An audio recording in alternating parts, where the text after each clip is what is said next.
BNP নির্বাচিত হলে সারা দেশে ২০,০০০ কিলোমিটার এলাকায় খাল খনন করা হবে বলে ঘোষণা দিয়েছেন দলের চেয়ারম্যান তারেক রহমান। রাতে বনানী চেয়ারম্যান বাড়ি মাঠে প্রয়াত সাবেক প্রধানমন্ত্রী বেগম খালেদা জিয়া স্মরণে দোয়া মাহফিলে যোগ দিয়ে তিনি কথা বলেন। আগামী ৫ বছরে বিএনপি ২৫ কোটি বৃক্ষরোপণ করবে বলেও জানান তিনি। রিয়াজ ইসলামের রিপোর্ট। বনানী চেয়ারম্যান বাড়ি মাঠে গুলশান বনানী সোসাইটি সহ ১২টি সংগঠনের আয়োজনে বেগম খালেদা জিয়ার স্মরণে দোয়া মাহফিল।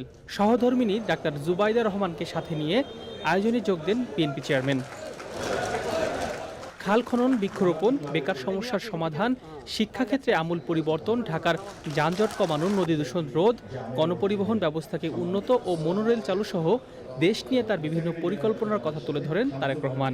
বাংলাদেশ জাতীয়তাবাদী দল সরকার গঠনে সক্ষম হলে জনগণের ম্যান্ডেট নিয়ে আমরা সমগ্র বাংলাদেশে ২০,০০০-এর মতন কিলোমিটারের মতন খাল আমরা খনন করতে চাই।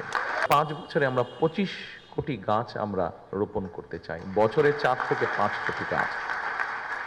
আমাদের এডুকেশন, স্পোর্টস, কালচার এবং সায়েন্স এই কয়েকটাকে নিয়ে আমরা একটা কম্বাইন্ড একটা কাজ করতে চাইছি। আমি আপনাদের সহযোগিতা যাচ্ছি, এ কারণেই সহযোগিতা যাচ্ছি যে because I have a plan, we have a plan.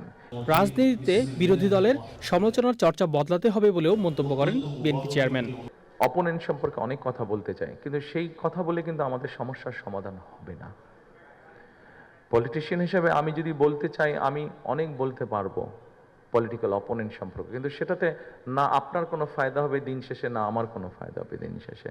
আমি হয়তো কিছু হাততালি পাবো, তারপর আমি চলে যাবো, আপনারা যে যার ঘরে চলে যাবেন, কিন্তু সেটা একবার শূন্যতায় ভরা। নির্বাচনী প্রচার শুরু করতে বিকেলে সিলেটের উদ্দেশ্যে রওনা হবেন তারেক রহমান। রিয়াজ ইসলাম, চ্যানেল আই, ঢাকা।